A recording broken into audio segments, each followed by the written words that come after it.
আমরা জানি আসছে নতুন বাজেট, তার আগেই আমরা জানতে পেরেছি আবারও দাম বেড়েছে পেট্রোল, অকটেন, ডিজেল সহ সব ধরনের জ্বালানি তেলের, এবং এ নিয়ে এবছর চতুর্থ দফা সব ধরনের তেলের দাম বাড়লো।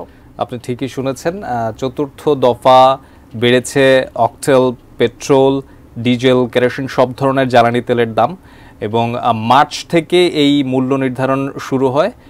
সেই হিসেবে চতুর্থ দফায় বাড়ল, এবং এই বিষয়ে বৃহস্পতিবার বিদ্যুৎ, খনিজ ও জ্বালানি মন্ত্রণালয় একটি প্রজ্ঞাপন জারি করেছে, এবং বিশ্বের সাথে তাল মিলিয়ে সমপরিমাণ দাম বেড়েছে সব কিছুরই।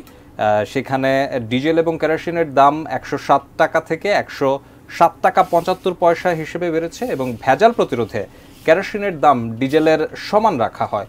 পেট্রোলের নতুন দাম প্রতি লিটার 127 টাকা ও অকটেনের দাম 131 টাকা। আমরা জানি যে বহুল ব্যবহৃত ডিজেল এবং অকটেন ও পেট্রোল যেটি ব্যক্তিগত যানবাহনে বেশি ব্যবহৃত হয়, সেটি লাক্সারিয়াস পণ্য হিসেবে ধরে এই জন্য এটির দাম একটু বেশি বাড়ানো হয়েছে।